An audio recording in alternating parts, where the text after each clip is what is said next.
Hey, everybody. So, I have a topic for you today that is super important when picking a provider, especially when you have a more misunderstood or hard to diagnose or hard to treat condition or healing goals that are atypical or not always mainstream medicine based. But we want to talk about how to pick a quality provider, a lot of alliteration with those P's, that enables you to feel empowered and to find a good fit for the education and the support you need to heal, which sounds like a mighty task, but I actually have a few thoughts, at least, to pique your interest and get you started if you are on the search for the right provider for yourself, or if you're curious if you found the right fit, or if you should stick with a current provider. Okay, this applies. My background is as a nurse. I've worked in critical care settings. I've actually worked in some middle management, and I've worked in triaging where I've talked to, in all those settings, talked to multiple doctors from multiple specialties at a very prestigious hospital. Um, so I've really had a lot of provider conversations as a medical professional myself, but also I've been a patient a lot. As you know, I am healing Lyme disease myself and tick-borne illnesses, but also I've been kind of a regular old patient of some, aches and pains and diagnoses outside of just the tick world. And I've had to see providers here and there throughout my entire life, as we do.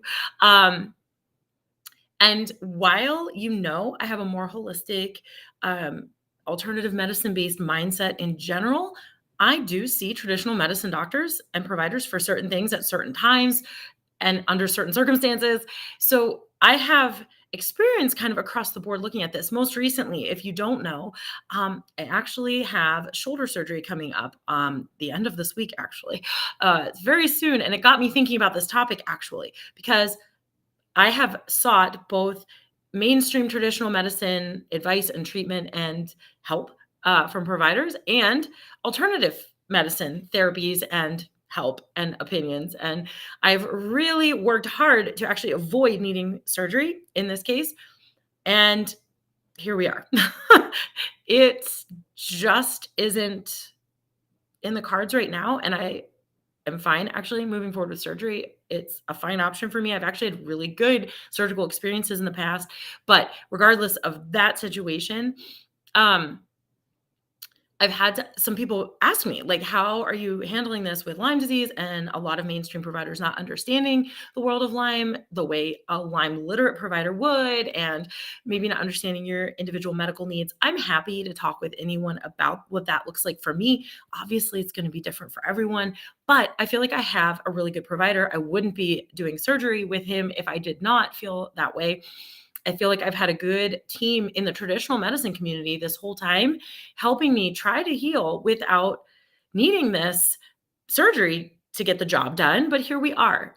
It was a possibility. And, it just seems like every, um, everything has been pointing to this as being the answer I need to pursue right now. So without further ado, in light of my upcoming surgery this week, let's talk about picking providers, whether they're traditional medicine or alternative medicine providers. These concepts apply. Just a few thoughts for you, like I said, to get the ball rolling in your mind about what you might find valuable in the long run in treating to heal. First of all, as you probably realize, providers are human. And that means they all make mistakes at times. They are not perfect. They should be honoring the oaths or whatever it was, if it's a doctor, the Hippocratic Oath, whatever oath or ethics they stand behind or oaths they took for their career, they should honor those. And you should feel like they are honoring those oaths or ethics. If you don't know what that might be for your provider, go Google it. Go look up what that specific title's oath or ethics might be. Bottom line is, because providers are all human, they do not know all there is to know or everything there is to know about all healing options. There's going to also be varying opinions. That's just how it is. You can't know everything in any specialty at any given time. That doesn't mean they aren't maybe doing their best to learn or open to learning, but most providers, at least in traditional medicine, are pretty specialized to a certain area, which is why I'm a big advocate of seeking a Lyme literate provider when you have Lyme, because you wouldn't go to an orthopedist or an internal medicine doctor for your cancer diagnosis, or you wouldn't go to a GI doctor for your broken arm. You go to your specialist for your specialized care on purpose. And you might pull from different specialties. I'm not splitting hairs. I'm just making a point that a specialist is an okay thing. And also, you're getting specialized knowledge with that. So, I don't go to an orthopedic doctor for my shoulder expecting him to understand all there is to know about Lyme disease. I hope he's aware and knowledgeable, but I have my Lyme provider for that as well. And if they can collaborate, even better.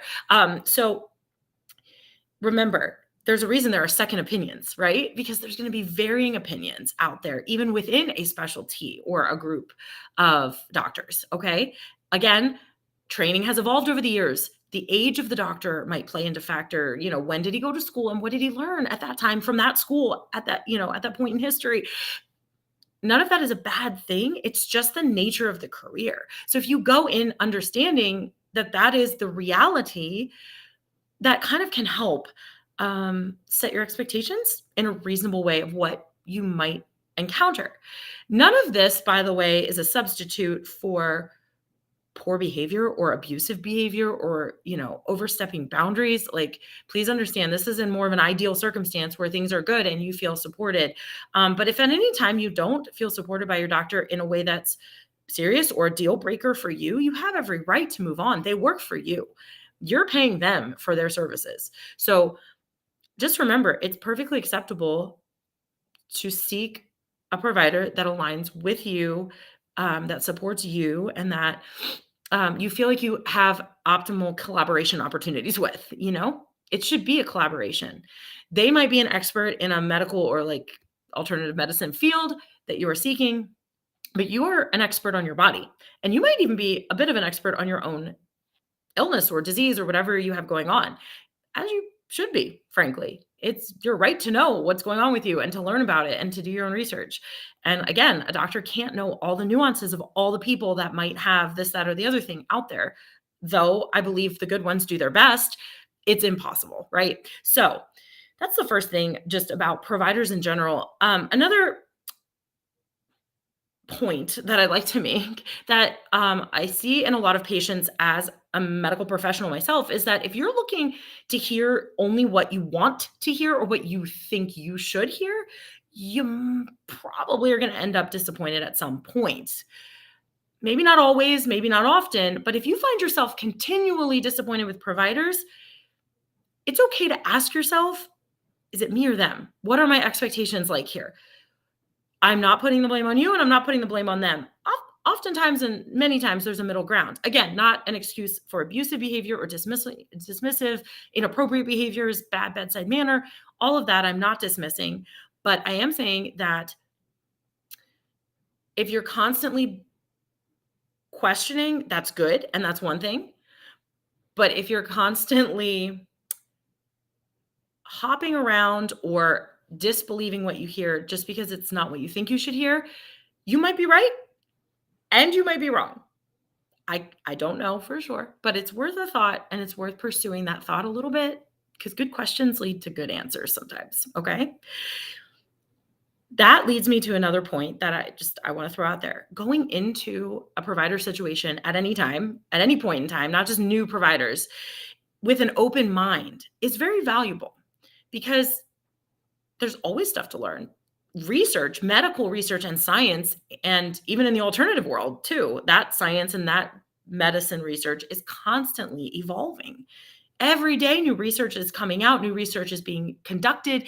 So again, like a provider can't know everything there is to know all the time about everything medical, nor can you. So both of you, ideally having open minds is, again, ideal, optimal circumstance and can happen. It's actually a huge asset to go in with an open mind for you. And it would be a huge asset for the doctor too, or provider. I don't just mean doctors, any provider. Also know that what you do know and what you have researched may be helpful and valuable to the outcome and to your healing overall. And so that should not be dismissed. That should not be devalued. Even if the doctor doesn't agree with what you think, he shouldn't disagree in a disrespectful manner. He should still respect that you have tried to do your best research or to learn things. And it doesn't mean that he's right if he disagrees. Maybe he is, maybe he isn't. Again, he, she, any provider is what I am referring to. There is incorrect medical and scientific information out there sometimes, or very limited research sometimes, which the medical community, the traditional medical community especially, is very, very much driven by evidence-based practice, evidence-based research. That means true research studies that are well done and well performed, and that's a whole science in and of itself. So just understand that that's where if you're going to a traditional medicine doctor especially, that's where they're coming from. If you have alternative views, and they're not open to them, that's a shame for them, but that's also partly how the system is run and works. And that is kind of just how it is. But evidence is important and does have a place in science too. So there is some truth behind that and to that. At the end of the day, not everything has been proven. At any given time, there's always evolving research and evolving experiences for people in both mainstream and alternative medicine. So you will have to take ownership of doing your own research and thinking logically for yourself. And that's why your mind is a great asset. Another point I want to bring up is that disagreeing with a doctor doesn't have to be a deal breaker. It might be a deal breaker. You have to be the one to decide that based on, your boundaries and your personality. But disagreement doesn't have to just be a deal breaker. It's all about how that conversation can occur. Again, not everyone in society outside of even medical providers is going to agree on everything. And that doesn't always make it a black and white truth. Sometimes there are gray areas and nuances to things. Again, why the open-mindedness can be great to help everyone process a plan or potential plans or options that might exist. What's most important, actually, in my mind, is your ability as a patient or a client or whatever to freely question, to freely dialogue, and to explore your choices freely, to exercise your medical freedom and your health freedom in whatever provider environment you find yourself in. That to me is actually for me, the most important factor. And I believe for every patient or client should be one of the most important factors, because when we lose our freedom, our ability to ask questions, our ability to think for ourselves and work through that way, that doesn't always happen instantaneously. We often have to question to get there. That's when we're in an unhealthy environment. We are being stripped of our right to heal. We're being told how it should look. And that right there is a huge red flag and problem for me. And I believe, I'm not going to should on you and tell you what you should or shouldn't do, but I believe it's a huge problem for anyone. That is a red flag. Run. If you are not allowed to ask questions or to question or to participate in the collaboration of the choices that are being made going forward. My recent experience with my shoulder has been working with a great orthopedic team. Originally, it was, working with an orthopedist, like more generalized, like sports medicine doc, to do all kinds of conservative management techniques to heal what was going on with my bone. Actually, it's a bone issue, not soft tissue. At the end of the day, I didn't really want to end up seeing the surgeon to talk about options, but I did. And I actually had a really great experience with him, so much so that it helped me make decisions. While he is a traditional medicine surgeon who doesn't know all the possible alternative therapies I could try to heal my shoulder, he was still very good in these areas. For example, he respected me and my views and me as a person. I recall him saying in the middle of like our consultation, he started to say that this surgery option was going to be like a minor surgery. And then he stopped himself in the middle of his sentence and was like, actually, it's a major surgery. All surgery is major surgery because it's your body. And he didn't have to say that to me because I didn't like require that of him. That wouldn't have been a deal breaker for me if he had called it a minor surgery, because as a medical professional myself, I understand what he's meaning. But the fact that he corrected himself and didn't make assumptions about my thoughts and feelings, and didn't assume that, I should feel one way or the other about surgery on my own body, was really powerful in his conversation with me. That level of respect was a big green flag, a big sign that I had found a good provider. Even though he and I may not see eye to eye on alternative medicine or on holistic therapies, I don't actually know for sure. He didn't dismiss my Lyme disease. No, he doesn't know a ton about it, but he understands that that's part of my list of diagnoses, and didn't dismiss it as made up or pretend, in my experience. And he also didn't pretend to know all there is to know and to dismiss alternative medicine altogether. So, does he know all there is to know about his specialty? Probably a lot of it. About outside his specialty in the alternative world? No. But he wasn't too prideful to still have conversations that were collaborative with me.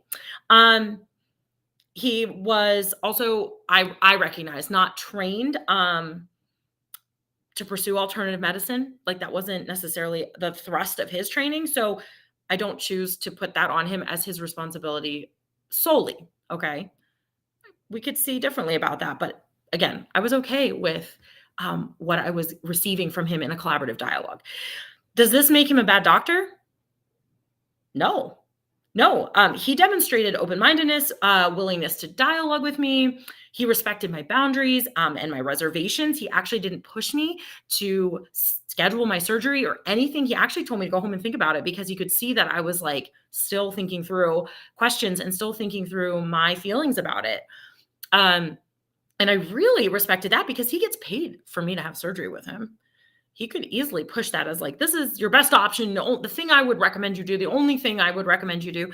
And in fact, he never, ever took that stance with me at all. He, in fact, like I said, told me to go home, think about it, and call his surgery scheduler if and when I would be ready for that next step. That was also a huge green flag for me, that I had found someone that was aligning with me and my values. So no provider should ever push you to do something you're not comfortable with just because they get paid to do that. This is outside of emergency situations too. A provider should act accordingly in an emergency situation. I'm talking about non-emergent, elective type things and treatment in that regard. So please understand, if your provider acts in an emergency in a way that they think is right for your safety, that is per their Hippocratic oath or their ethics.